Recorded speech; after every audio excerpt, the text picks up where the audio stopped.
You're listening to author Jason Lee Willis read The Trickster, Chapter 40, Mandatum Novum de Vobis, Indian Head Mountain, March 27th, 1986. Leonard White Elk tossed his travel bags and suitcase onto his living room floor and turned right back around to stand on his porch, facing the dark mountain. He'd spent the day traveling, waking before dawn, and now arriving home after dusk. Maundy Thursday, a new mandate. An hour earlier, he dropped off his nephew Ben with a whisper to his brother, "We need to speak. It's important." So Leonard waited alone for his brothers to visit. He didn't mind living alone, despite the sniggers from his family. Wives and children gave his brothers plenty of drama, and Leonard loved peace and harmony. He could leave his luggage back in the living room for a month and no one would say a word about it. Yes, he'd likely die alone one day, but everyone was going to die. He'd die in harmony. Reaching into his pocket, he found the gift he'd received from McGeesy, his distant cousin. The old mid-A and just a kid, despite being a man, reminded him of his mother Fawn. He found the big calabash pipe, which had come with stories of its original owner, Albert Fisher. At 50, Leonard began smoking, knowing he was already past the prime of his life. One day in Calgary, he'd found a tobacco shop and picked up a Dublin half-bent pipe with a rusticated exterior. It had been his companion for the past 7 years until McGeesy traded pipes. Now, Leonard stuffed some fresh tobacco and lit it as he pondered the many mysteries held in his mind. His eldest half-brother, Dennis Labiche, arrived first, followed by his full brother, Russell White Elk, and his half-brother, Clyde Labiche. Ben's father, Vernon Labiche, arrived last, even though he called the other three about the meeting. Clyde broached the subject. "Ben claims everything went well. I take it you don't see things as optimistically." Leonard shook his head. He flipped the pipe over, tapping the ashes out onto the deck railing. "Our mother was right. We won't be returning to Minnesota for the summer solstice." "Why not?" Dennis pressed. "We'll all be dead men by then, or..." Leonard stopped himself, huffing loudly. I could feel the magic swirling around like a serpent coiled and ready to strike. It's tangled them all in its grasp and has squeezed them for so many generations that they can no longer see clearly. "Should we intervene?" Russell asked. Like Leonard, Russell was baptized Catholic because of his father, P.J. White Elk, who'd been named after the renowned Jesuit missionary Pierre-Jean de Smet, who'd visited the Blackfoot Lakota. The half-brothers rejected Christianity, seeking instead spiritual enlightenment in indigenous religions. All four were cultural zealots, ready to rush off to any crisis in any community. Even though Leonard had the body of a warrior, and they had the body of old men, they were far fiercer than he'd ever be. "If we honor our mother, we will leave them to their insanity," Leonard answered. Then they will soon learn all the promises are lies, and when they do, then they will be ready to listen to us. "So it will happen before the summer solstice?" Vernon Labiche asked. "What should I tell Ben? He's been studying the Seven Fires prophecies and the Sweat Lodge rituals for months." "Ben will still have an important part to play, but he is not going to be part of the Asante Lodge. If Lily is right, then Sacamariel should not be representing the Martin clan. He might have the blood of warriors in him, but Lily set aside the Martin role for the Nielsen family, who was not present. If the Asante Lodge continues with its madness, then the ceremony is doomed to fail and the Wintermaker will rise to victory. I'd rather face death here surrounded by my family than to die in such a cursed place as Lake Manitou." All 5 sons of Fawn Chevril sat pondering the mysteries for a few minutes. Finally, Vernon asked another question. "Did you speak to Riel about the Black Runestone?" Leonard shook his head. Only 5 people on Earth currently knew what he'd found, and he meant to keep it that way for the next few months. If Mother was right, then the purpose of the Runestone will be revealed in the era of the 7th fire. So you're convinced the comet is the harbinger of the 7th fire. If I'm wrong, we only have a few weeks before the world comes crashing to a fiery end.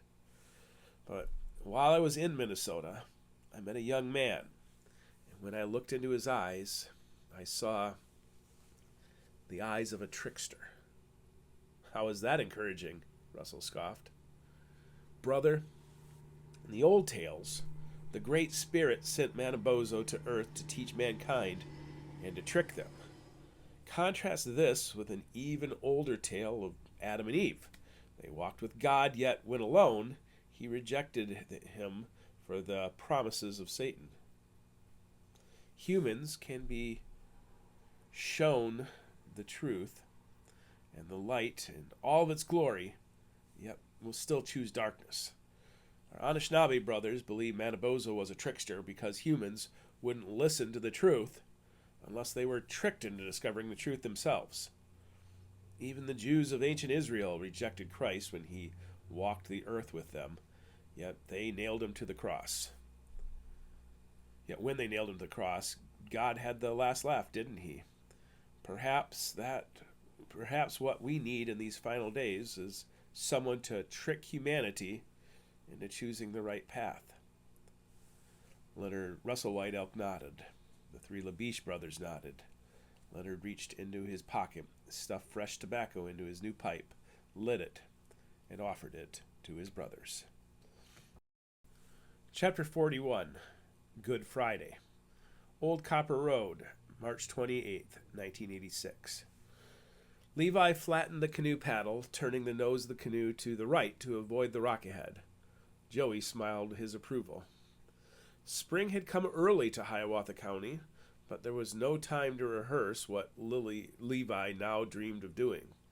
Warmth and wind had turned the gray ice of Lake Manitou into drifts of ice shards all along the northern shore, and the creeks and streams along the marshes of northwestern Hiawatha County filled the Blue Knife River with a strong current. All of this Levi noticed during his drive on his first day off for Easter break. "We've got another rock," Joey called out again, pointing off the nose of the canoe. The old birch bark canoe did not deny him as he maneuvered it and floated like a leaf on the current. In just a few days, he'd help Gigi Lily launch the canoe. According to her dreams, it had always just been the 2 boys, whose names were now known, Levi and Joey. But in her dream, Joey was known as Pewabik.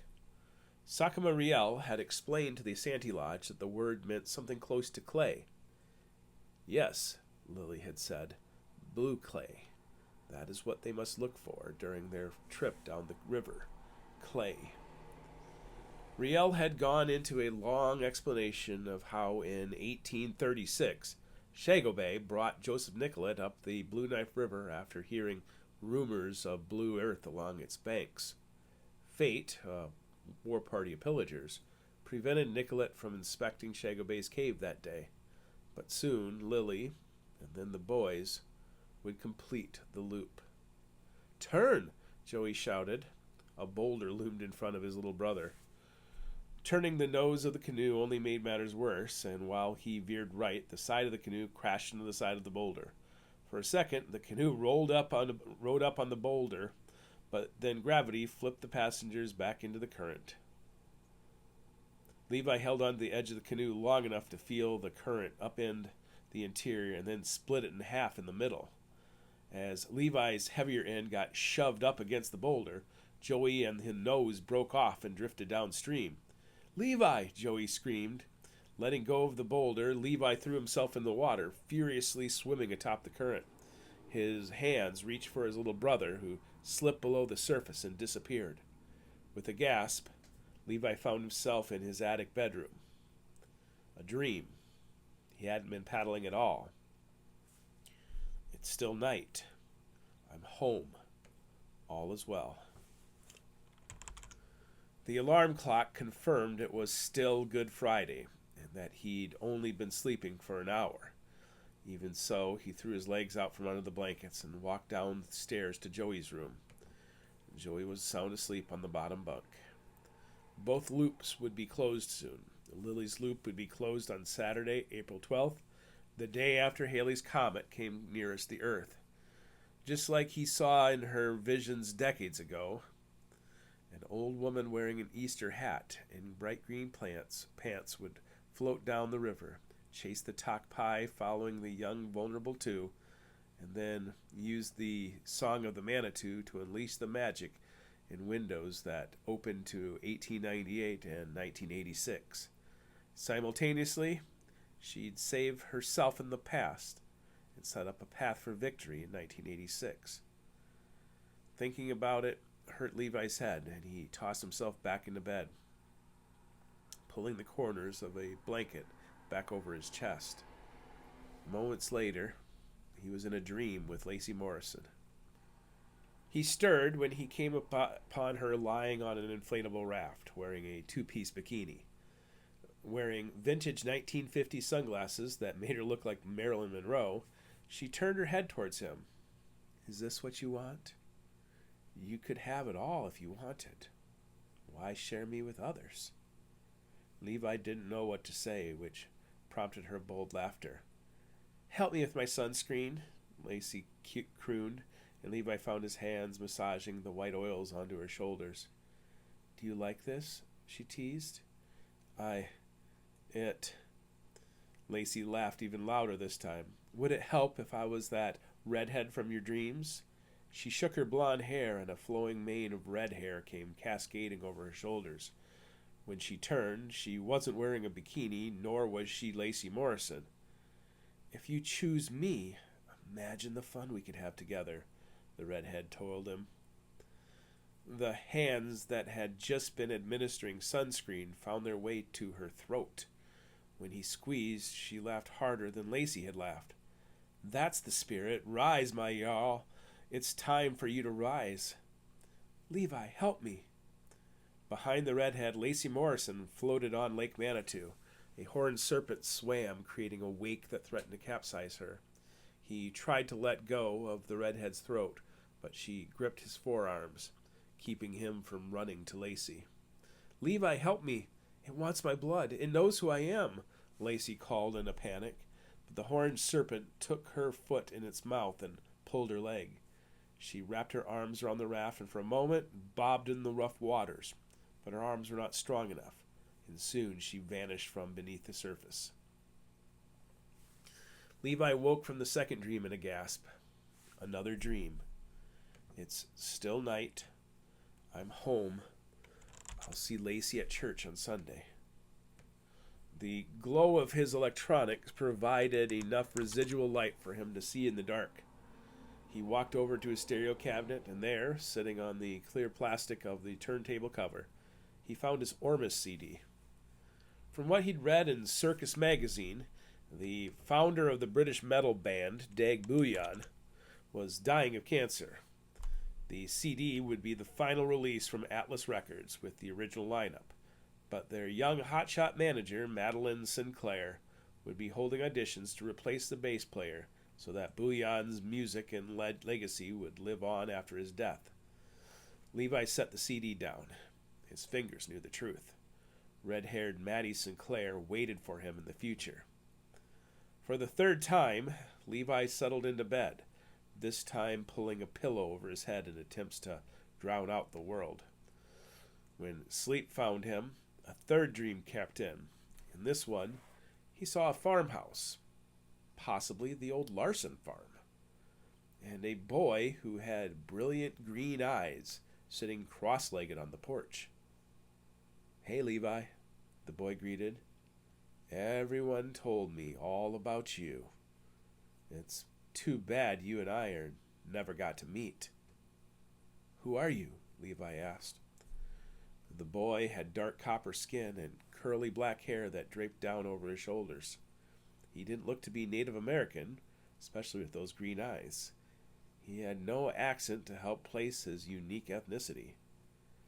"I am the Keymaster," he said with a malicious grin, "which I guess makes you the gatekeeper in this story." "That's from Ghostbusters," Levi muttered. "Ah, well, I have something to do with the key, and you're some sort of guardian. Names really don't matter when none of this is going to ever happen." "Why is that?" "Because of what you hold in your hand."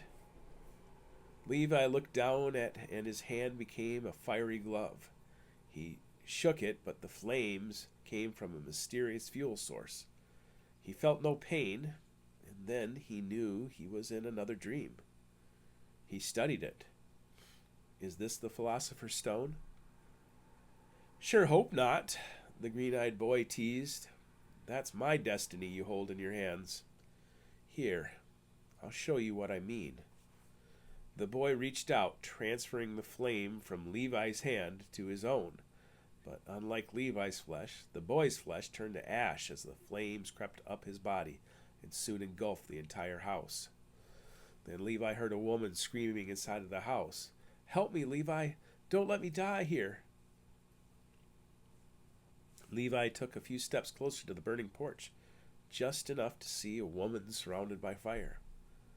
"Don't worry about her," the boy, now just a burning skeleton, said. "She always overreacts. We'll find a different house. Hey, with your other hand, snap your fingers. There's something I want to show you." Levi snapped his fingers, and the curtain of fire dropped away, leaving only charred wood. Where the boy had sat on the front porch, all that remained of him were his femur and skull. The skull whispered, "This is a clue." Levi woke again. "None of this is real. It's just the magic from the comet messing with my head." It was dark outside, and his alarm clock read 4:30. Weary and craving true rest, he flopped down face first into his pillow. "Levi," a voice rang out. "Levi." Levi turned his head. The voice came from only a few feet away. "This is your fourth and final chance," the voice called to him. "It's now or never, my sexy rock star. What will you do?" Levi stood and found his face pressed against the window. A few feet below, on the roof outside of Joey's bedroom, a dark figure sat on the roof. "It's me, Fozzie," the figure said, but it was not a raven. The figure was a squatty female wearing black and sporting black hair. "You're not Fozzie," Levi said, but knew the truth to be the opposite. "Sure I am. I'm so schizophrenic I can convince myself that I'm anything. Am I not convincing you? Why are you here?" "Your dreams are real, Levi. All of them. They're all real in a way." "In a way?" "We need to speak, face to face. And you haven't been listening to any clues I've given you, so now, at the last hour, I need you to be a little crazy too. Now, I know you're Mr. Cool, and I need you to take a leap of faith and just go batshit crazy for a day, okay? I don't know how else to convince you but to show you, and there's only one way to do that." Feeling the magic of the comet growing by the day, Levi entertained the notion. "How is that?" "God, you're such a hottie, but you can be so dense sometimes." The figure took a deep breath and almost shouted each syllable to him. "The raven and the willow." "But I found the willow." "I'm worried that would confuse you. Albert's willow is an offshoot, a clone, just like Nancy Crane's willow. They are not the original willow. Yeah, they hold some of the old magic, but they're not the old willow." The figure relaxed. "Like Grandmother Willow from Pocahontas." "Huh?" Oh, shit. I forgot how old you are. Never mind. Just trust me that there's a really old tree hiding along the shores of Lake Manitou. Why should I trust you? For all I know, you're the winter maker trying to lure me to my death. The redhead you saw? The one who you choked to death? That's Maddie Sinclair. A total fucking villain. She's like the Grand Archmaster Fiend running the Order of Eos. And if you don't come talk to me before Lily's canoe ride, the two of you are going to destroy the world together, one way or another. How do you know about Lily's canoe ride? The figure fidgeted nervously. Because she told me all about it when I first met you. Your Gigi Lily is almost as much of a villain as Maddie Sinclair, but luckily, she's much more reasonable dead than alive. What? Levi asked, wondering if something bad had just happened to Lily. Do you love your brother, Joey? Of course. Do you want to save Lacey Morrison from a horrible death? Well, yeah. Then you have to trust me. I need you to make that leap of faith. Suddenly, instead of sitting on the edge of the first-story roof, the figure sat on the edge of a steep cliff. She rolled slightly to one side to unsteadily rise to her feet. My druggy father never brought me to church, but somehow I know the story of how Satan brought Jesus to the edge of a cliff to tempt him to jump. Am I being tempted by the devil also? It was the top of the temple in Jerusalem, and Jesus refused to jump. Okay, maybe I should stick to what I know. I'm not good with words. I just need to show you. Follow me. Follow you where? Follow me. No. Follow me, the girl shouted and then burst into feathers, a raven soaring away instead of plummeting to death. Levi fully woke to the sound of his mother playing music downstairs on the piano. Goosebumps grew on his arms, and the hairs stood upon the back of his neck. He knew the tune. It was one of his favorites. Levi quickly dressed before rushing over the window. Fozzie the raven wasn't on the roof, but it waited in a nearby tree. I'm not dreaming anymore. This is real. At the bottom of the stairs, Joey's bed was empty, a sign he was watching Saturday morning cartoons. Joey needed to be safe, so Levi had no plans to let him know about the dream or the raven sighting. As he walked down the stairs, he heard his mother singing, I, the Lord of the sea and sky, I have heard my people cry. He paused to listen to her song, to sing the rest of the song. I will go, Lord, if you lead me. It was a sign, and Levi committed to trusting the raven fully.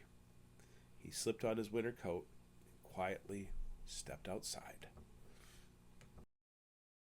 Chapter 42, Sabbath, Jibe Hollow, March 29th, 1986.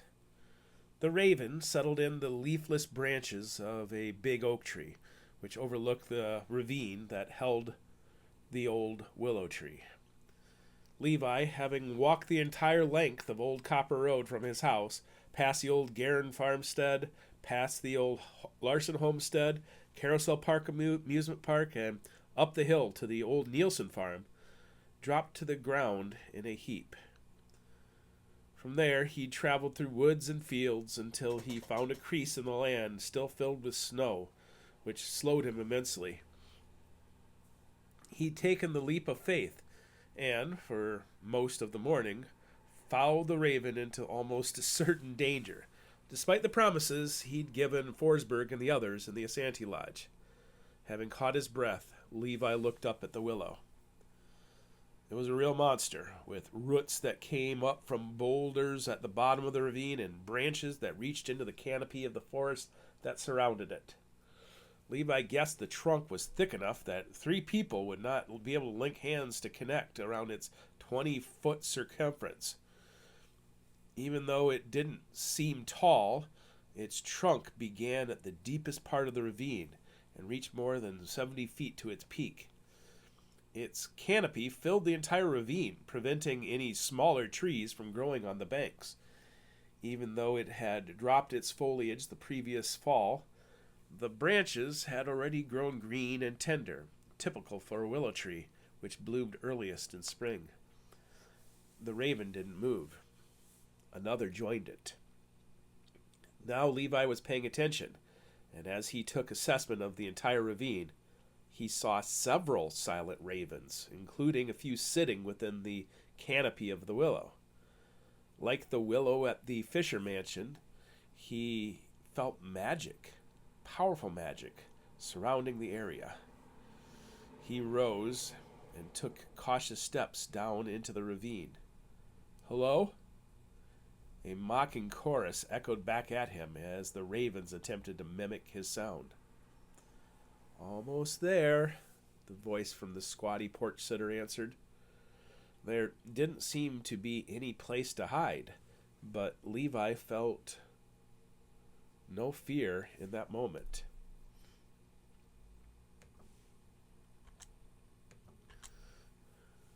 He quickly found himself standing near the trunk of the mighty tree. He reached his hand and grazed the trunk with his fingertips, and when he did, he saw a ghostly figure sitting beside the trunk. "Welcome to my parlor, little fly." It's the same girl from my dream. "Who are you?" Levi gasped. "All of you? None of you? My name is Robin." "Are you a ghost?" Robin chuckled. "Oh no, I think I'm the only real one here. If you are real, Levi, son of the parson, then the roots of this old tree are far more powerful than I expected. No, I'm very much alive. Why am I here? To be warned.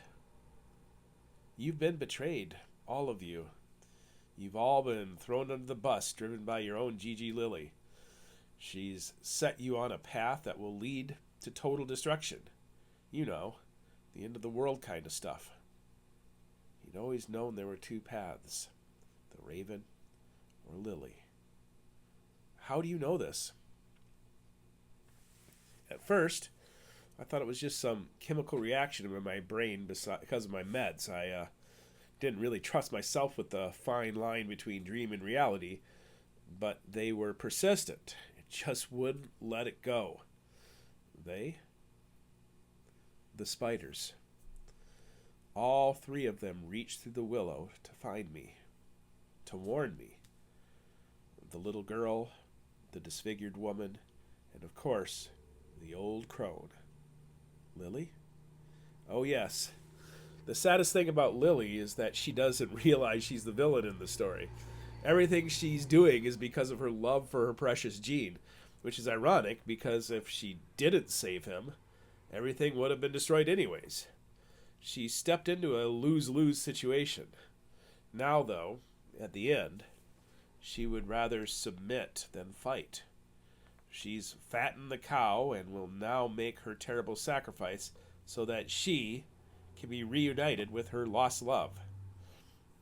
Levi didn't feel anger, fear, or even defensiveness. Deep down, he knew it was true. He'd feared it since Albert Fisher's apparition spoke of the Omadai. Lily's going to sacrifice my life in the ritual. Oh no, the ritual is never going to happen. That's all a lie. You're not the one in danger. It's your little brother. Joey? No. Why would she do it? The reason I needed to have you come here, Robin continued, is not just to warn you. I need you to see for yourself. While I've supposedly been crazy for most of my life, I've only been exploring the willow for a short time, so I don't have all the answers yet. What is it? How does it work? Why does it exist? I don't have those answers, but I do know what it does. If you reach up and take hold of a branch, you'll see the future. If you reach down and grab hold of one of the roots, you'll see the past. This willow has been here for thousands of years from what I can tell. I've given thought to just staying under the willow and hiding from the real world. But I don't have much time left. The spiders are counting on me to fix things. So, here we are, Levi. Fix things? How? I can't explain to you until you see what's waiting in the future, okay? You and I are about to go on a little journey. And when we're done, it'll still be Easter Sabbath for you. I need to show you what Lily's plan will do to you. Little Joey, Lacey Morrison, Ansel Nielsen, and all the others who I love so much. For me, they're all in the past. Their story has been written. But for you, the future's not set. After I show you, then we can talk about plans. Levi felt his heart beating. Either Lily or Robin would lead him to destruction. This is all some sort of trick, isn't it? You've taken the form of a chubby girl just so you won't freak me out. For all I know, you're the Wintermaker. I figured you'd have a hard time trusting me this close to the loop closing, and trusting me is really important. You see, if we don't close the loop, we destroy the past, and the Wintermaker wins. If we don't stop Lily, we destroy the future, and the Wintermaker wins. Your poor Gigi Lily really stepped in it. After I show you the future she shapes, I'll let you talk to her. The ghost of Lily is much more reasonable than the desperate living Lily whom you know. She convinced me. She'll convince you. Levi shook his head. This isn't a trick, Levi, Robin said and made a throat-clearing noise.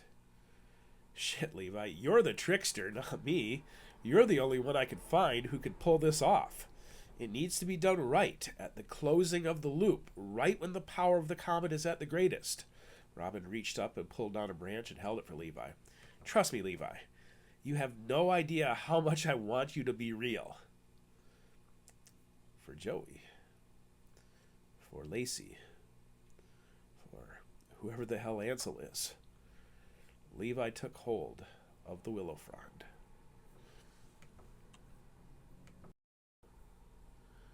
Chapter 43. Divine Intervention. Staten Island, New York, March 30th, 1986. Ansel Nielsen woke in his bed on Staten Island. It took a few minutes to trust the details surrounding him. Until he opened his eyes, he had been dreaming of a previous stay at Mount Sinai Hospital's psych ward. He could still remember the names of the nurses and his primary caregiver, Dr. Jacobs. But with one look at his arm, he understood it had all just been a bad dream. In his dream, his arm looked like a hydrological map, crisscrossed with scars, large and small, like a pink river system. Sitting in his bed, he took a moment to study his unblemished arm, while his mind remembered a pain that never had happened.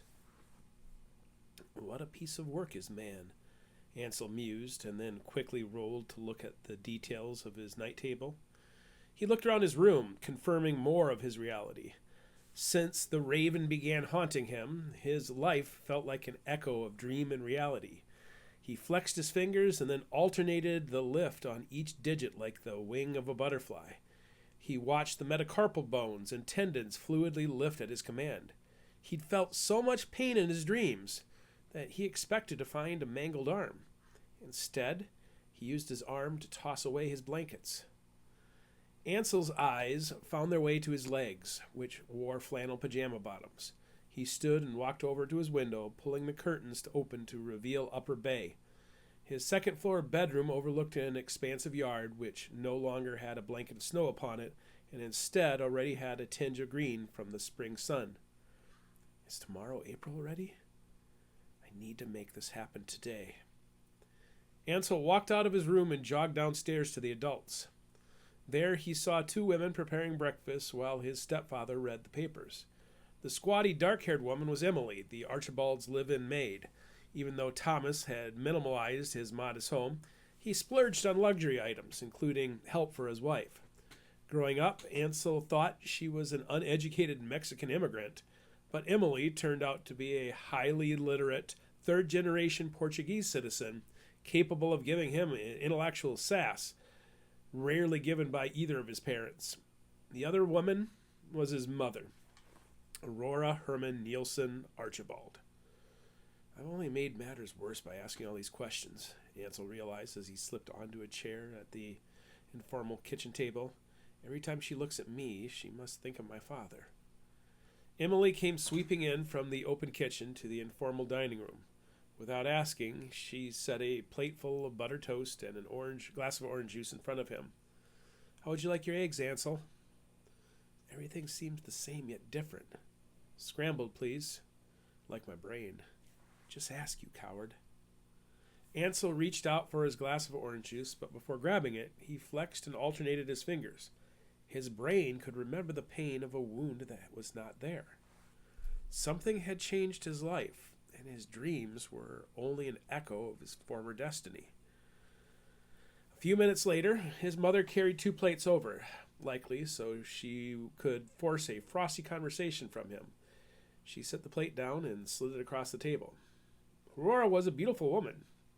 She had given Jimmy Nielsen 2 children by the time she had reached drinking age, and she treated her body as if it was the canvas of one of her paintings. She meticulously managed her long blonde hair, makeup, slim figure, and her clothing. I could use my copy of Hamlet now, he mused, and then recoiled. No, that was old Ansel, the one with the scars on his arm. How are you feeling? She asked, and then stabbed at her own eggs with the fork. Are we just staying home today? Ansel countered. He remembered church as a kid, but since leaving Indiana, Ansel couldn't think of attending a church service, even on Easter or Christmas. We are? Is that okay with you? Ansel stabbed away at his eggs and nodded in confirmation. I've met with your teachers and tutor, and I have work plans for our summer trip to Greece. By the time fall arrives, we'll have you all caught up on your coursework. Ansel looked up from his plate and out the windows. Spring had arrived, which meant he only had a few weeks before he'd leave for Greece. Find a way to bring it up. Okay, I'll look at it after I take a shower. This pleased his mother. You look so healthy, his mom added. I'm proud of you, Ansel. Ansel nodded and finished eating his eggs. Thanks, he said, and quickly got up from the table. Emily waited in the kitchen to collect his plate, leaving him standing in front of the house desk between the kitchen and the living room. The desk held the telephone, calendar, bills, mail, newspapers, keys, flashlights, and other meaningless essentials of life. In the mail pile, he found the opened envelope of his Easter card with a Minnesota address. Aunt Faye. It was postmarked just a few days earlier. He didn't even know Easter cards were a thing. Instead of lambs, bunnies, or baby chicks, Aunt Faye sent a crucified Christ on the cover and an empty tomb inside. Aunt Faye had been his godmother, and since he could remember, she sent him reminders of her existence, even though he barely knew her.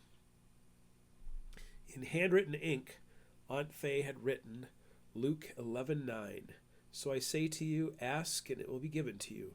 Seek and you will find. Knock and the door will be opened to you. Out on the yard, a black raven landed to inspect something on the grass. Aunt Faye's card can make it happen, Ansel thought, and returned to the kitchen. Controlling his body language and tone, he cleared his throat and said, I'd like to visit my family back in Minnesota this summer. Thomas dropped his newspaper immediately and turned his head to his wife, who looked as if she'd been slapped. She swallowed hard and said, That's quite a coincidence. Your Aunt Faye called a few days ago while you were at school and suggested that very idea. She did. Why didn't you say anything to me about it? Thomas and I needed a little time to talk about it and to make a few phone calls.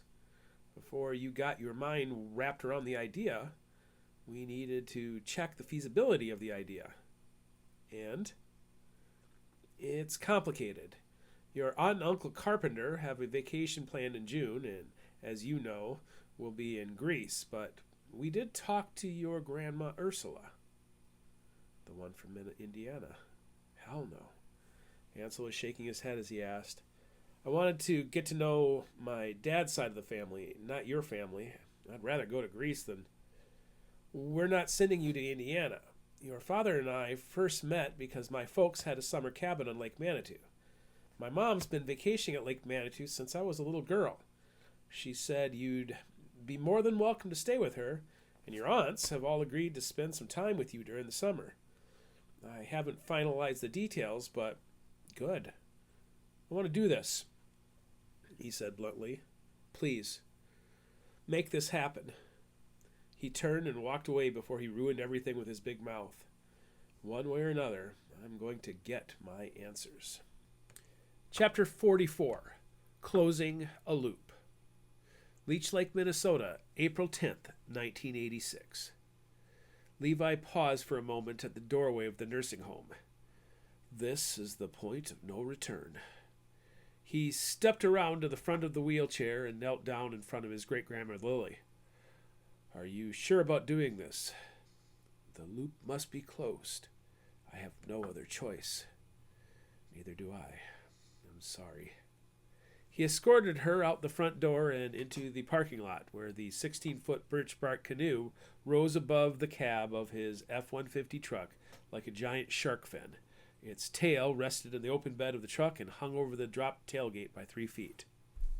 Hello, old friend, Lily muttered. Lily assumed she spoke to the canoe, but considering the comet had arrived, she could be seeing all manner of apparitions like he'd been seeing. Slide over, Levi said as he opened up the passenger door. Joey gasped. She's coming with? Sorry to keep you in the dark, buddy. Tomorrow he'd tell Joey about what happened at the Willow, but not until Lily did her part. Despite her age, Lily was still savvy, and Levi didn't want her prying any secrets from a vulnerable Joey. Lily's splotchy hands flitted for support as Levi gingerly boosted her into the cloth-covered bench seat. Hello, Clay, she said to Joey as Levi buckled her into the seat. My name is Joey.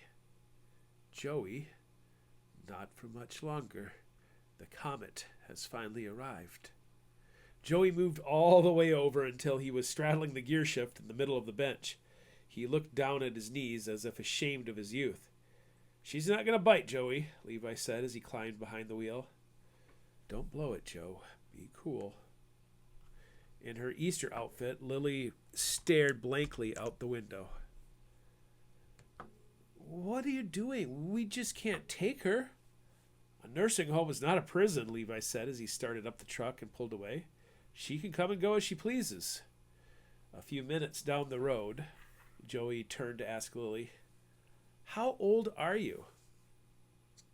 Lily's chins shook as she turned from the window. I wasn't always old.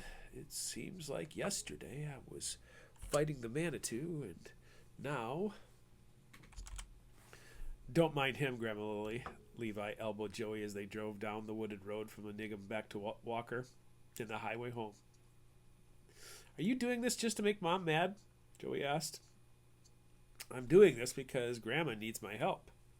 Help with what? By the grace of God, I am almost 103 years old, Grandma Lily interrupted, responding to the earlier question Joey had asked. But I can remember paddling across Leech Lake to Bear Island. She raised a shaky hand and pointed across Agency Bay. Can you see the island? My grandfather's sweating stone lived there. Levi huffed. Mom says you're a witch. Witch? Lily cackled as Levi's elbow found Joey's ribcage. No, not a witch. I was a Wabano, touched by Mataboso from birth. Levi smirked, shifting so that his brother saw the new talisman around his neck. It was a tiny dream catcher given to him moments ago by Lily. Mom's not going to let you wear that in the house, Joey said with certainty. Grandma put Mom's cross in its middle, Levi offered. It's the best of both worlds. It will protect your brother after I am gone, Lily said. Or put a bullseye on me. Levi turned at the little town of Nimrod, crossing the Crow Wing River Bridge. Being with Lily right before she closed the loop made him realize that she had no idea the doom she was about to release. Soon she'd be dead and simply didn't care what happened afterwards. "Where are we going?" Joey asked as they turned from the road home. Levi ignored his brother again, and the truck threw a cloud of dust behind them as they drove down the gravel road. A quarter-mile south of town, Levi stopped at the Blue Knife River Bridge. The tributary was no wider than a ditch, and the bridge spanning it did not have rails, but this was the spot Lily had insisted upon launching the canoe. Levi backed up and turned off the truck. "Come on, Joey, I need your help." As usual, Joey calmly obeyed without question. Together, he and Joey unstrapped the antique canoe and set it beside the truck. When Levi picked up Lily's heavy suitcase and set it in the nose of the antique watercraft, Levi opened up the passenger door and helped Lily from her seat. From what he could tell, she could not be more than 90 pounds, but as soon as her feet touched the ground, she immediately began shuffling from gravel to the grass of the ditch. "Stay here with Joey for a moment," Levi said, then passed her off to his brother and went back to the truck. He returned with a jug of water, his mother's wide-brimmed Easter hat, a lunchbox, and a whistle on a lanyard. He slipped the whistle around her neck and put the hat on her head. With her green polyester pants and white floral print shirt, the Easter hat made her look more like a cartoon character instead of a warrior off to do battle with dark spirits dwelling in Lake Manitou. "The hat will keep the sun out of your eyes and keep you cool. I've given you enough food and water to last for 2 days. That's all you'll get, okay? If you run into any problems, start blowing the whistle. Someone's bound to hear you." "She's going by herself? She'll die," Joey protested, but Lily's wrinkled hand patted her brother gently on the cheek. "I should have done this long ago," Lily answered, but Joey looked into Levi's eyes. "If the Lord has determined this path for me, who am I to argue?" Levi handed her the paddle, put his shoulder into the stern of the canoe, and shoved it into the current of the little stream. The nose quickly spun around and ended up parallel to the shore. "Hold it here," Levi told his brother, and then escorted Lily down the grassy slope. Despite sitting in the rear of the canoe, her weight lifted the nose only slightly out of the water. The flow of the current would do most of the work for her. Before I can do anything, she needs to do her part and close the loop. "Good luck, Tawapa Asabakashi," Levi said, once she situated herself. "I'll see you on the other side." The old woman nodded solemnly and began paddling down the Blue Knife River. "Does she want to die?" Joey asked. "No, and both of us better pray she doesn't." "Why?" "It's complicated," Levi said, feeling the talisman around his neck. "What did you say to her?" "I said good luck." "No, those Indian words, what do they mean?" "They don't mean anything. It's her name, Tawapa Asabakashi." "Does it mean anything cool?" "Yeah, dummy, it does," Levi said as he turned and headed for the truck. Tawapa is from her Sioux mother's side. It means water lily. "And the other word?" "Asabakashi. It's an Anishinaabe word from her Ojibwe father. It means grandmother spider. Chapter 45. The River of Souls. Blue Knife River, April 10th, 1986. Much of the Blue Knife River looked exactly as it had 90 years earlier. After a few gentle hours of floating on the current, the banks of the river grew taller and taller until the shadows protected her from the summer sun. Lily knew better than to waste energy paddling, so she simply kept an oar dipped in the water to gently turn the nose left or right. Once a submerged rock spun her canoe in a circle, but the current quickly took hold and sent her off again without any harm. 40 feet below the top of the wooded ridge, Lily could see only broken drain pipes, a rotten staircase, and an assortment of modern refuse tucked amongst the roots of the trees, as if buried by junkyard squirrels. If the 300 yards ashore were any indication, Turtle Island Jesuit School had not aged as well as she had. Who ran the school now? Lily wondered as she drifted past another monument to her many failures. Lewis? No, Lewis was her only child who did not die in her womb. Lewis had become a farmer. It was Norval, some cousin on her father's side, and his annoying boy who asked so many questions. By the time Lily remembered Sakamariel's name, she had drifted past her brother's 80 acres and into her father Squeak's 80 acres. The geography remained almost the same, but all traces of her youth were gone. Her childhood home, built by her father's hand, had long ago been erased by floodwaters, but her weary soul could imagine the smoke rising through the branches from her mother's prized cast-iron stove. As she passed from her father's 80 acres to her grandfather Nana Conan's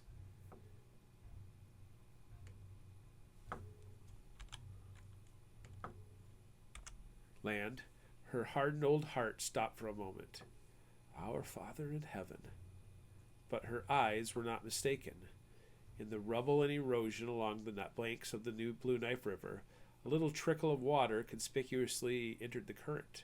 A greenish-blue stain marked its rocky path down the small dark chasm in the sandstone. Hallowed be thy name. Vitriol. Jean had taught her the word so many years ago. Vitriol. Do you remember what it stands for? Pawabic, clay, ormus, lapidem. Your kingdom come, your will be done. And now her heart beat as strongly as any drum ever would. She knew exactly what remained in the cave, just where she had left it 90 years earlier.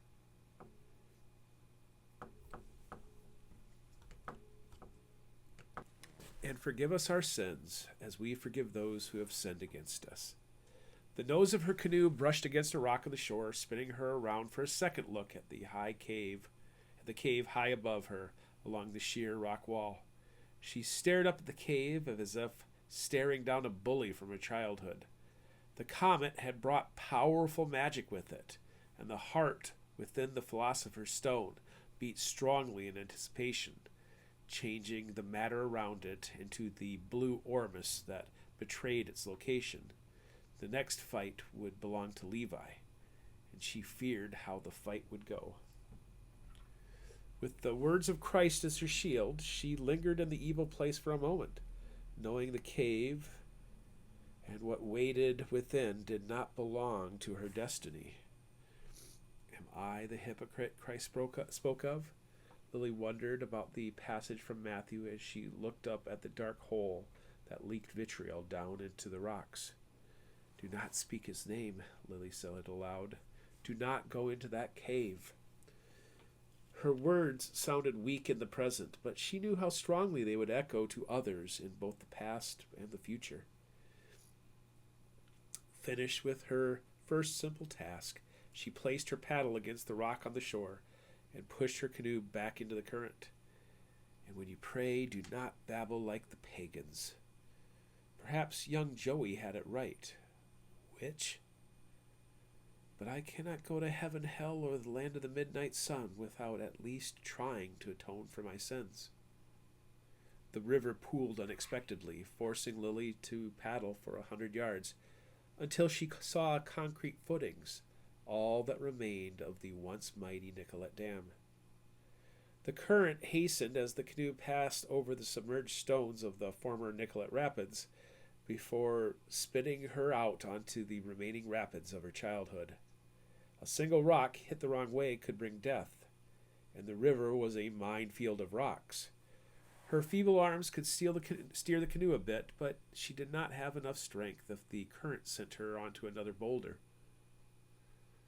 So she set the paddle down for a moment, held onto the canoe's edge as the boulders smashed the soft sides of the birch bark, and prayed to God to deliver her through the channel.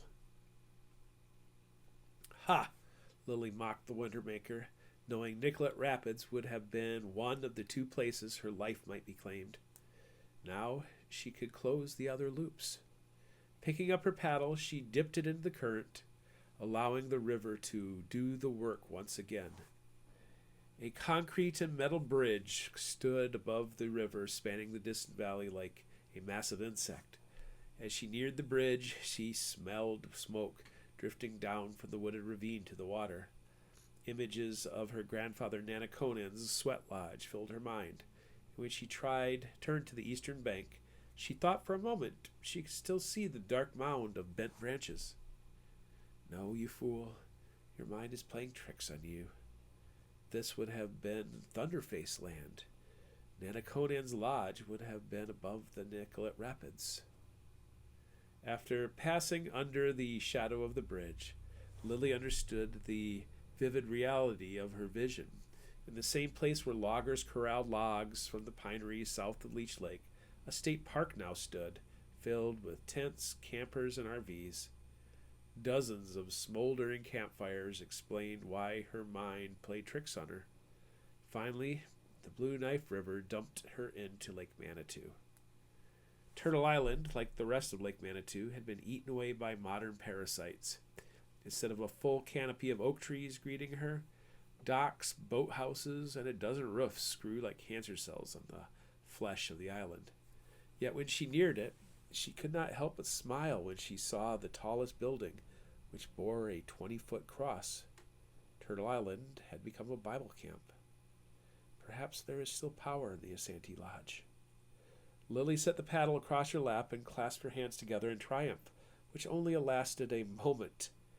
Arrogance had cost her too much in the past, and even though it seemed as if God's grace smiled upon her, she knew better than to take things for granted. So on she paddled. With the city of St. John on her back, Lily only needed to use the water tower of Little Split Rock to orient her in the middle of the lake. With a northwest wind easing her passage, she cut down the spine of the lake until she reached the far southwestern corner. The nose of Lily's canoe slid onto the muddy shore. She slipped off her white loafers and with the support of her paddle, stepped back onto Deadwood Island. Lily pulled the canoe as far into the tall grass as her frail arms could manage before retrieving her small suitcase. And into the woods she vanished to close the final loop. "One soul for another," the voice had promised once after she stepped onto the opening of the island. The Tokpai feared the water drum and stopped their violent assault. Several men died moments prior to her arrival. The future hung in the balance. Now Lily walked into that future, an old woman. She found the spot where her loved ones had fallen and closed their eyes. The blood had drained out of Jean's bullet holes. He could offer no advice. Her brother McGeesy and cousin Fawn, though alive, waited in an unconscious state. In that strange silence, the Wintermaker appeared. Neither man nor serpent, his spirit recognized her ability to destroy everything with the white stone she held in her hands. So he offered her a way out, one soul for another. Without Jean, the future would have collapsed. So she made the deal and took the Wintermaker's offer. The Wintermaker lived up to his end of the bargain and healed and returned life to Jean's body. The rest she had to figure out on her own. Now she had to live up to her end of the bargain. She had to give the Wintermaker an Omidai. But not without a fight, Lily decided, and opened her eyes to the present.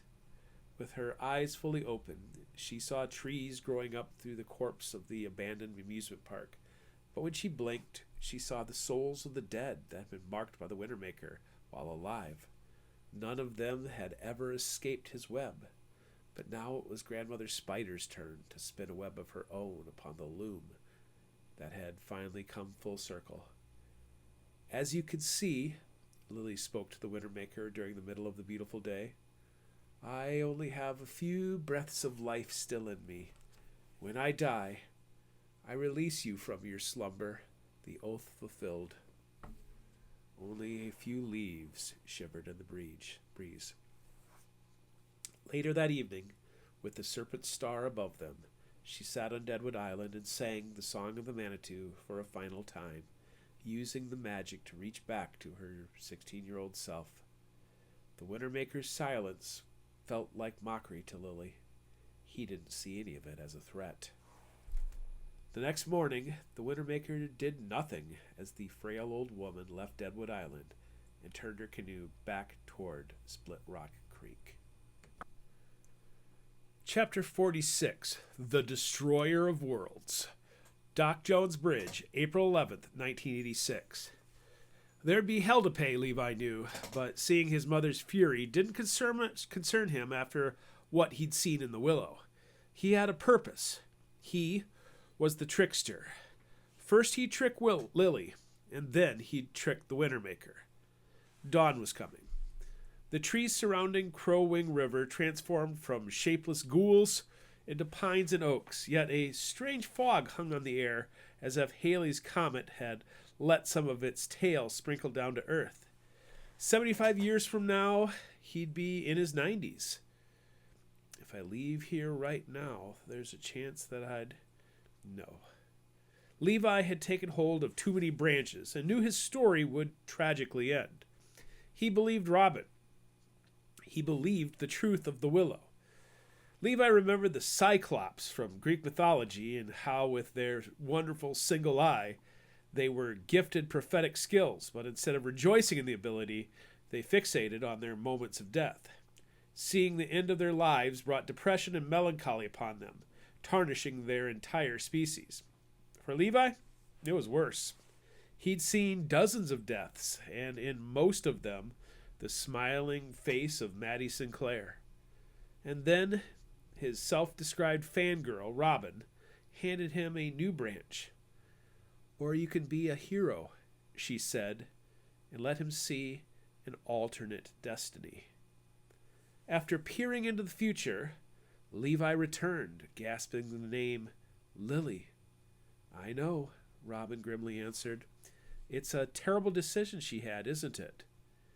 Levi had sighed. I understand now. I'll do it for Joey. I'll do it for you. I'll do it for all the souls trapped here at Lake Manitou. But what about the boy with the green eyes and curly hair? His destiny must be severed from ours, or a fate worse than death will claim the world. Oblivion. The Keymaster and the Gatekeeper, Levi reflected.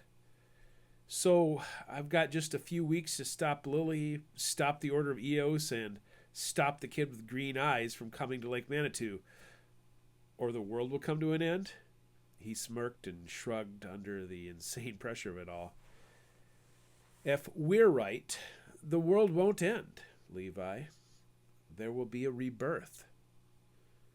So I just need to do my part, and the others will do the rest. Everyone must die, Levi, Robin said coldly. But you? What a unique experience you'll have. What happens if Lily finds out what I'm about to do? First of all, keep her in the dark. She'll see you as an ally after you help her close the loops. From your work at Fisher Mansion to your assistance getting her in the canoe, she'll trust you to step right into the morbid trap she's set for you and Joey. Play along, bluff, trick her. She won't understand right away. Fine. You've convinced me. I'll do it. Okay, this is happening too fast. I don't know if I'm ready, Robin breathed. Now listen, Levi. It's very, very, very important that you help her to close all the loops. When the Wintermaker learns he's been tricked, he'll go insane. He'll rage. Those witches in the Order of Eos will try to do the same thing I'm doing right now. That's why you need to make sure Lily does her part and you do yours. I need to bring Joey to the Wintermaker. Right. It's what he's expecting from Lily.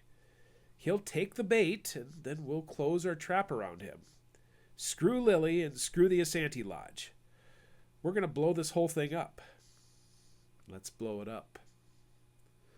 Instead of listening to Lily, Levi chose Robin and dropped Joey off back home yesterday and then spent the night waiting at Doc Jones Bridge.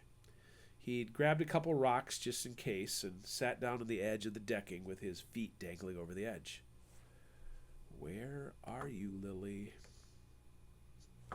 For Levi, unlike the rest of the Asante Lodge, the cat was out of the bag about Lily's plan to trade the soul of Jean Guerin for an Obadiah, her great-grandson Joey. In 1898, no one witnessed the deal she'd made with the Wintermaker, but now Levi knew, and he meant to stop it. The fog intensified as light and warmth came from the rising sun. He squinted as he looked upstream where Split Rock Creek emptied into the Crow Wing River, but only saw the mist. He looked to his lap and closed his eyes for just a moment. A car smashed into the bridge behind him. The vibration of metal shook from the southwest post to where Levi sat in the middle of the northern side and almost flung him onto the water. His hands hurt from where he clutched onto support cables. 1970s Camaro slid to a stop, revealing a body lying in a blanket of shattered glass. The body belonged to a young woman, evident from her short skirt and bare breasts. For a moment he thought of Lacey Morrison, but the young woman on the deck had long blonde hair, which was covered in flowing blood from a terrible head wound. The young woman's body twitched and shook for a moment, but then a strong right hand reached out to grip the wooden planks with its nails. The body turned, revealing a head that had been crushed between the long Camaro passenger door and the side of the bridge. She was climbing out of the car. If there had been any beauty, it had been stolen when the upper part of her skull was crushed, leaving displaced eye sockets and an open fissure above the forehead. The left hand reached out, and the figure began to crawl toward Levi. "Don't take him from me," she muttered. "Fuck!" the driver of the Camaro shouted as he took a couple steps from the scene of the accident. A second person climbed out from the passenger door. "Don't do it," she implored, reaching out a hand to Levi before it fell limply on the ground. The young men rushed forward and then, like the Camaro, evaporated in the mist. "Don't," the woman muttered, her head lying on her cheek on the deck bridge. "It's not real. It's just magic from the comet. Ripples in the waters of time. It's just an alternate future that won't happen now. It's the stuff Robin warned me about," Levi told himself as he tried to stay calm. A moment later, a very real sound came from the east side of Old Copper Road. A young girl on a pink bicycle came gliding down the hill. She put all of her weight onto a pedal of the bike, braking in a long gravel skid, and stared at the same place the accident victim had just lain. "What did you do?" she asked, wide-eyed. Levi knew her. She was Joey's classmate, Summer Chauvin. The rocks were meant for her. "Get out of here!" Levi shouted, showing her a rock. "But—" "Robin's right. She's gonna fight it if I let her." Levi let loose the rock so that it struck the front of the bridge and skittered towards her. He picked up another rock and doubled the volume of his voice. "Get out of here!" Summer went from wide-eyed to angry, but took a hint, standing on both pedals to ride back up the hill toward Split Rock. "Good luck dealing with her, Robin." Gigi Lily emerged from the foggy river. "I am the destroyer of worlds," Levi mused dramatically. "Time to destroy a little more." Lily had survived her long night on Deadwood Island and, as promised, pushed off for Split Rock Creek at daybreak. He was supposed to be wading along the Crow Wing River below the farm, where he and Joey would help her land, put her back in the truck, load up the canoe, and bring her back to Leech Lake. Instead, Levi waited for her at the Doc Jones Bridge. His F-150 was parked in the grass. He waved at her. Does she sense it yet? Levi stood up, brushed off his pants, and then ran across the deck of the bridge. He strode down the grassy slope and out onto the big pink erosion rocks where Summer Chauvin's body was supposed to be hidden after the accident of the bridge. Sorry, Summer. Change of plans. Why are you here? Lily's shaky voice called out 40 yards upstream from the bridge. She's blind to the details. The loop only showed her the 3 locations. Her extraction plan wasn't part of her stolen visions of the future. There were a bunch of tree branches where you wanted to get picked up. This is much safer. No, Did it go well last night? Levi asked, distracting her. Yes, I closed the loops. All 3 of them are closed now. Are you feeling okay? I'm tired. I'm so very tired. Levi stepped out into the water and caught the nose of the canoe as it gently glided to him. I'm sure you had quite the night. Put your arms around my neck, and I'll carry you to the truck. Lily was indeed too tired to refuse, and in a few minutes he had her safely in the cab of the truck and the big canoe loaded atop it. When he opened the cab up, Lily flinched as if waking from a dream. Now to get you home. Yes, I need sleep. Sorry, old gal, but this was for the good of everyone, including you. He pulled back onto Old Copper Road, but instead of driving into Split Rock, he turned west.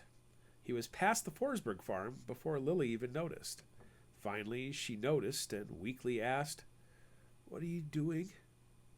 I'm just going to get you some refreshments real quick before taking you back to Leech Lake. Lily shook her head. We need to avoid your mother. You need to take me home. Only the Asante Lodge can know what I've done. I told you all of this. I know, Gigi, I know. I'll be in and out of the house in just a jiffy. When he parked the truck, he took the key and made sure it was in full view of the kitchen window. When he stepped inside after not coming home the previous night, he saw the rage in his mom's eyes. Where were you? She blasted. We were worried sick. I'm sorry. Gigi Lily wanted to see the comet last night, so I stayed with her at Leech Lake. I called and left a message with Joey. Didn't he tell you? Levi waited for her to take the bait. Gigi Lily? Yeah, and now she wanted to visit Deadwood Island one last time. So I was going to grab Joey or Daniel to help me launch her old canoe. It was a lie worthy of being a trickster. His mom rushed to the window. You are not going to take her to Deadwood Island. She's 100 years old. What's wrong with you?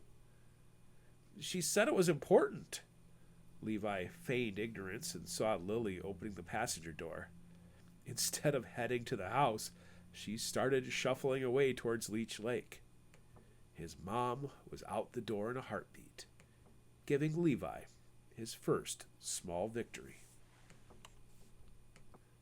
Chapter 47, Memory Care. Golden Shores Nursing Home, April 16th, 1986. Carson Looning held his hand over his open mouth in shock. Instead of grabbing the spotlight, he let himself just fade into the background of the nursing home. Veteran nurses swept in from different departments, drawn to the disturbance like moths to the light. The throng of people transitioned from the window overlooking Lake Manitou to the narrow hallway. With the metal security door closed, the hairs on the back of his neck stood up, and when a hand touched his shoulder, he jumped. Lacey Morrison loomed behind him. What was that all about? New resident, Carson said without saying the name of Lily Guerin. I guess she's struggling with her new situation. She seemed pretty upset. I could hear her yelling from across the commons. Carson nodded, replaying the pointed words in her accusations. Carson had transitioned to the role of watchdog after Nicole McPherson rushed Lily to the hospital on Saturday and then refused to let her go back to Leech Lake Nursing Home. Golden Shores, after all, would allow Nicole to keep a closer eye on her confused grandmother.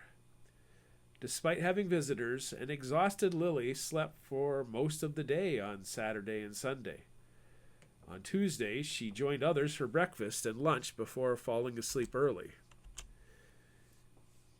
Earlier that day, Carson joined her for breakfast, even though he doubted she'd know who he was. After a private reminder, Lily pressed him about the whereabouts of the old birchbark canoe. All seemed well. "Is Molly okay?" Lacey asked. "Oh shit, Molly. I'll go check. Go play something, please. Distract them." Lily shifted. "Aye, aye, Captain." By the time Carson left the dining hall, Lacey was pounding out a playful tune on the piano. Ignorance is bliss, I guess.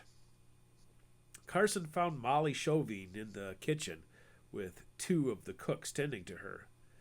The kitchen was not designed for wheelchairs, so Carson had to steer around some of the racks and equipment to get closer. "Molly, I hate to be a burden, but some guy from the FDA is here with some questions about a mystery meat that's been recently served to the residents," Carson said as he approached. "Oh, fuck off." Molly snarled at first and then chuckled, realizing he was jesting. "This really hurts." She held up her bandaged hand, which had been impaled by a fork just a few minutes earlier. Molly had only been passing by the table at the window when the chaos began, and in lending a hand, she was wounded by Lily. "I was just returning to the Commons when I saw the commotion. Did you see what upset her?" "I was ready to go home for the day," Molly said, then scoffed. "Some days, Carson. Some days. If you're okay, I'll go see how things are with Lily." Molly rolled her eyes. "Good luck." The Asante Lodge would want to know about the situation. When he passed back through the Commons, Lacey, oblivious to the drama unfolding, was singing an old love song from the 1920s. Nicole McPherson had stolen their queen bee from the hive and locked her in the memory care unit, which meant Carson had to be buzzed in before he could enter the hallway. It was an overreaction, as was typical for Nicole. Lily was just tired, Carson assumed. Her cheese was still firmly atop her cracker. Little else was different in the wing except for cameras, locked doors, and secured windows. After conversation, the Asante Lodge agreed with Nicole's idea of keeping her at Golden Shore since Lily could be watched closely now. Cameron Guerin was being escorted from the room by a nurse. As a kid, Carson had seen the Can Man as a weirdo to be avoided. With his dead eye, ghostly white hair, and nervous twitches, Can Man was not a figure you wanted to meet in an alleyway, but after learning what had happened to him in 1962, Carson now found tenderness for the town outcast. "How is she, Cameron?" Carson held onto his arm as they passed, forcing the nurse to pause. She's mad. She keeps saying that we're not supposed to be here," Carson stuttered. "A lot of residents get angry and frustrated at first," the nurse commented. "Your grandmother will just need a few days to adjust to her new home." Carson didn't let go of Can Man's arm. "What were you talking about right before she got angry?" "We were talking about the comet, how my ancestors called it the Serpent Star because of its long tail. She talked about seeing it back in 1910, and then she just went crazy and started talking about her husband, Gene." Gene Guerin died in 1910. Carson let go. "Don't worry, Cameron. A lot of elderly patients struggle the first few days at a new home. We'll talk more tomorrow." Shaken, Can Man walked out the front doors. For the past few days, Nicole had been sending a steady stream of family members to visit Lily during the transition. Can Man sat for long stretches like he'd done at Leech Lake. Wally Crane stepped out of Lily's doorway just as Carson arrived.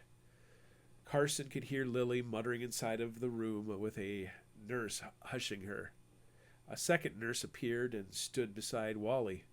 At seeing Carson, she looked at them both before saying, "Let's give her some space, gentlemen. She just needs to calm down and rest for the evening." Let's go outside and talk, Wally suggested. Carson and Wally left Lily tucked away with the memory care nurses, then moved past Lacey and stopped under the canopy of the entryway. Wally avoided the incident. So, Nancy is responding to rehab quite well. Her stroke damaged her ability to speak, and as her brain heals, we just need to find the way back out. 4 months, Carson repeated what the doctors had said. Give it another 4 months, and you'll be surprised where she's at. You think we have 4 months? Wally asked with negativity. I'm just worried about the next few weeks, especially after this curveball with Lily. Are things falling apart? Why are things falling apart right at the end?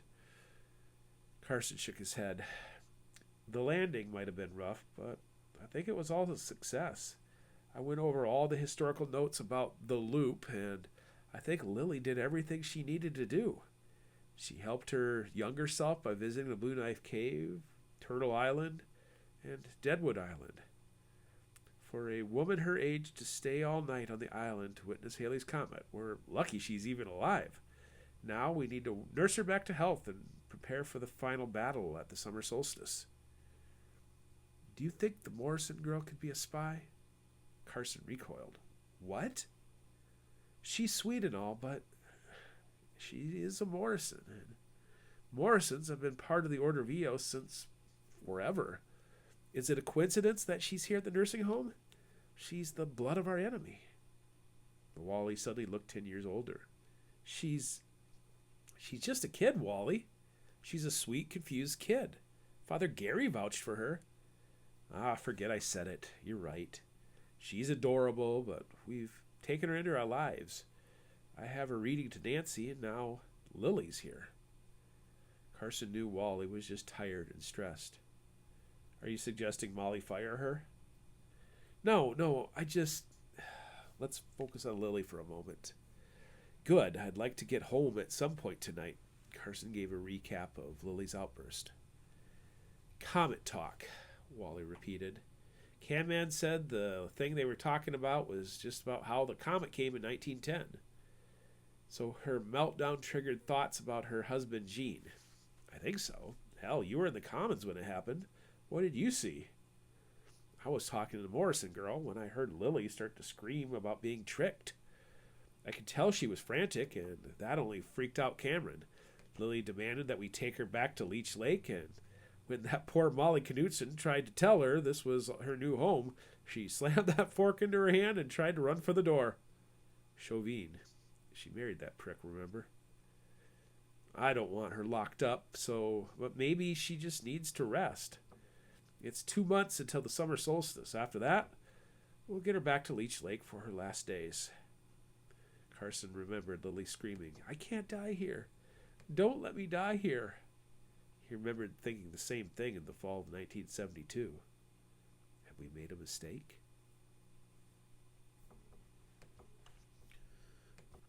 Chapter 48, Bear Traps, Carousel Island, April 20th, 1986. Brian Forsberg connected the AV cables together and picked up his radio. Twins on yet? Herbeck's looking a little grainy, Ron Spears' voice answered. Of all the men on the Hiawatha County Sheriff Department staff, Ron Spears was the only one he trusted for such sensitive matters. Granted, Spears was a cold-blooded killer when provoked, but when kept calm, he was loyal and, more importantly, knew how to keep his mouth shut. Even though both of them had served in the Vietnam War, neither of them ever talked about it, despite their shared service being the bond that held them together.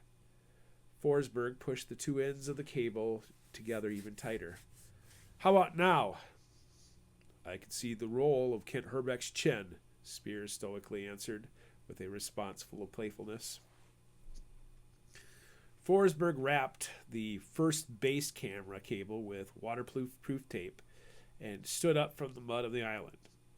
24 years after the collapse of the Nicollet Dam, Carousel Island was covered in the rust and rot of the old amusement park.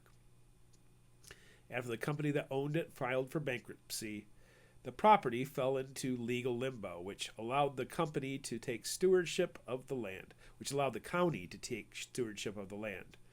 During the winter, ice allowed easy access to the island, but with the departure of the ice, the arrival of Halley's Comet, and the coming summer solstice sacred to Eos, Forsberg chose to secure the island. Inspired by the movie Scarface, Forsberg decided to create his own security network like the one Tony Montana employed to protect his cocaine empire. Using state-of-the-art Sanyo cameras, Forsberg deployed wood duck houses and other blinds to hide the bulky CCTV cameras and buried the power and optical lines that ran back to the central location. Forsberg brushed himself off and picked up the last of the equipment.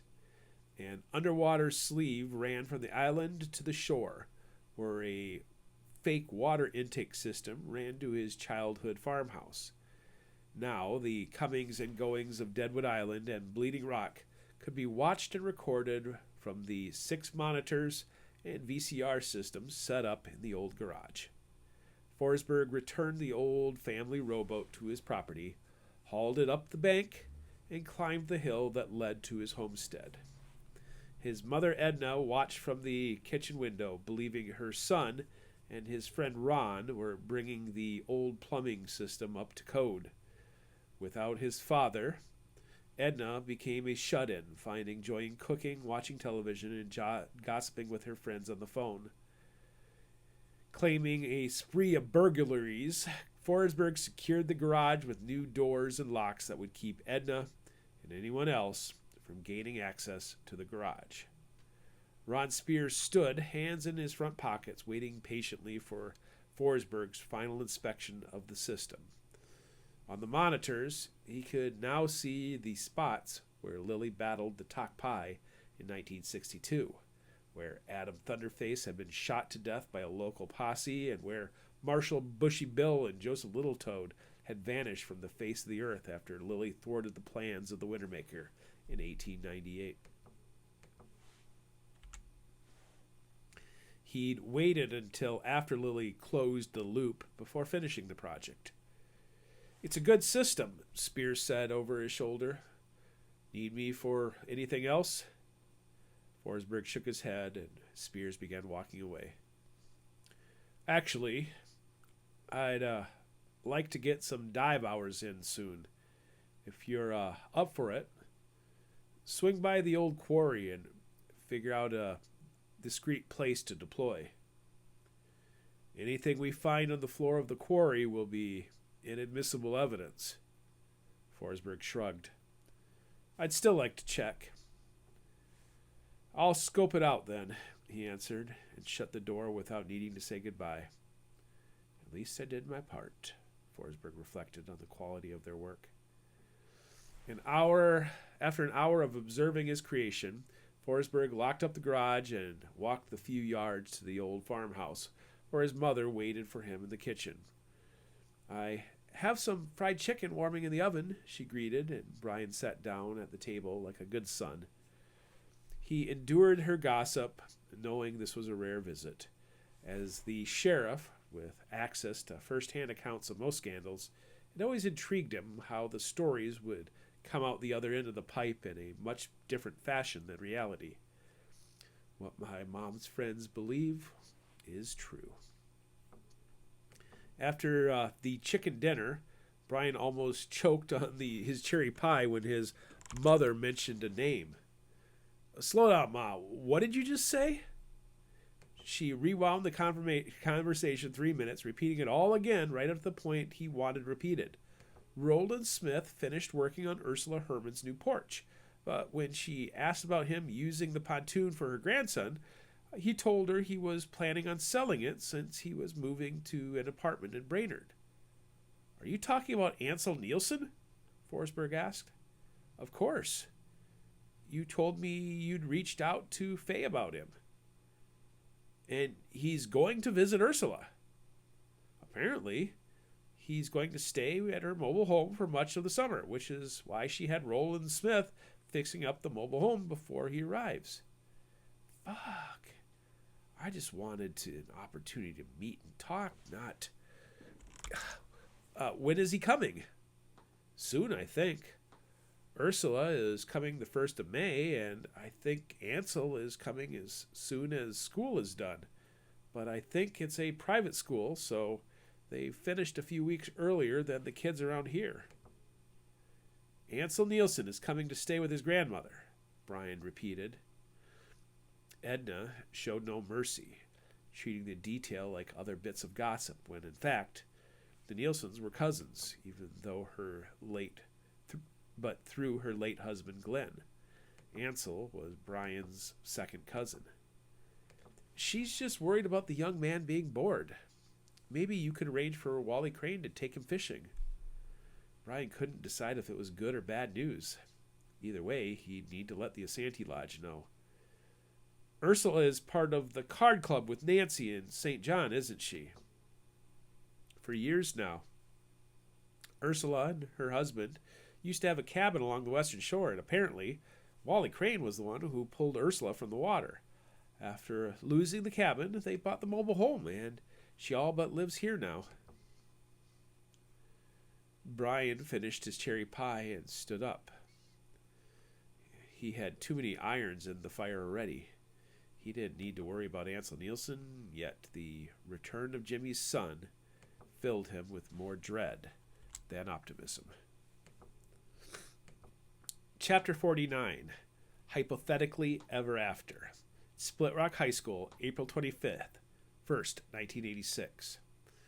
Levi McPherson's double vision could have kept him home from school, but his mother rousted him from bed and sent him off without so much as a choice. For most of the morning, he kept his head low and didn't say a word. There were plenty of obnoxious attention seekers to make up for his low-key silence. In a way, school kept his mind off of the willow for a while, until lunch arrived. 99% of the student body was irrelevant, but Lacey Morrison was different. The tarnished senior also wore a mask for her classmates, but hers was a smiling, friendly demeanor. She had no idea what Levi was about to do to her, and what he'd already done. With a hand propping up his head, he studied her out of the corner of his eye. Spring weather had already changed her wardrobe. She showed off her thighs in a miniskirt and her midriff with a shirt that could only be tucked in if dramatically stretched. When she laughed or walked, she shimmered. From what Robin told him, he knew it had to do with the unseen magic of the comet, but it still disoriented him. After lunch, he had study hall, and with it, a chance to talk with her. This time, he was already waiting when she came to the practice room. "Last week of rehearsal," she purred playfully. It was the first of many lasts, and after a bit of routine, the wheels came off because of his inability to focus. His strange double vision problems made him nauseous. "Are you okay?" she finally asked. Levi shook his head and chose his words carefully. "It's my great-grandmother." "Yeah, I got to meet her the other day." "You did? How's she doing?" She's kind of disoriented, but a lot of residents are when they first arrive, so I wouldn't take it personally." "She's figured it out." "Personally?" she pressed. Lacey nodded. "She's pretty mad at you and your mom. I know it's a private family matter, but she's pretty loud about her displeasure of being brought to Golden Shores." Rightfully so. Her plan would have given her a happy ending, where she got to reunite with her long-lost love, Jean. "I stole that from her. I'd hate me too, but it had to be done." Lacey put a hand on his knee. "It'll be okay. This is for her. This is good for her. It's all for the best." "All for the best," Levi repeated. "I've got a hypothetical situation for you." "Ooh." Lacey took her hand from his knee and enthusiastically rubbed her hands together like she was about to solve a great problem. "Lay it on me." I love our hypothetical conversations. Levi thought of Lily, Jean, and McGeesee on Deadwood Island back in 1898. Then he thought of his own conundrum. If you had to choose between true love and family, which one would you pick? Lacey raised her eyebrows. That's a tough one. Is this like a matter of life or death? Levi nodded. You can only pick one. It's like an episode of Spider-Man. On one hand, you've got sexy Mary Jane Watson suspended above a vat of boiling water. And on the other hand, you've got sweet Aunt May above a pool of piranhas. Oh, that's awful. And he's only got enough webbing to save one. Does he pick true love or family? As tough as it is, I think we're going to have to go for family. You know, for every sweet Mary Jane, there's a Gwen Stacy right around the corner. Trust me, sweethearts come and go, but family's forever. Lily chose true love. She saved Jean Guerin and also found a way to bring McGeesee's spirit back up from the depths of Lake Manitou. She still expects to win her fight. If she knows what I've done, will she fight me for the future? The hand went back to his knee. Am I your true love? Levi laughed, knowing this was just how she flirted. Oh, I think you're totally tubular, but as much as you wish it to be true, fate has other plans for the two of us. Oh, does it, Spicoli? Hypothetically, I've got another question for you. Levi paused, thinking of one of his strange dreams. If you had to choose between a guy who was safe, stable, and boring, David, that's her husband's name, and a fella who's dangerous, dramatic, and incapable of loving you back, Ansel. His name is Ansel. Which one would you pick? Ooh, a good guy or a bad boy? Lacey smiled. Are you this bad boy? Levi shook his head, turning Lacey's smile into a playful frown. I know the right answer, of course, but I'm kind of stupid, so knowing me, I'd probably pick the bad boy. How's Def Leppard put it? Better to burn out than fade away. I'd rather have a flash of passion than a lifetime of mediocre.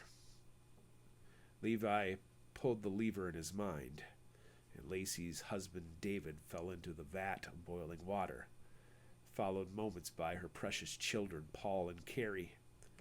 The hypothetical screams made Levi almost sick to his stomach, and he leaned forward to almost rest his head between his knees. Lacey began petting his head as if he was a stray dog, helping him through the waves of temporal disturbance he felt rippling from the first of his strategic battles. I've destroyed your world. How can you show me any tenderness? Levi sat up abruptly, thinking of Lacey's happy ending built into Lily's happy ending. Could I fix things if I lost the nerve? Could Lily reclaim it? Robin had shown him enough for his resolve to harden. Hopefully, he'd already destroyed the world of David, Paul, and Carrie. Hypothetically, if you knew how you're going to die, would you want to know the details? No, she sassed immediately. It was so quick that it surprised Levi. Why not? It's like that Oedipus Rex story. Most people would try to change it, and in doing so, they'd end up making the prophecy happen. Except now, instead of blaming God for their fate, they can only blame themselves for their free will choices. There's no way I'd want to know my future. Then I guess it's up for me to decide how Lacey Morrison will die.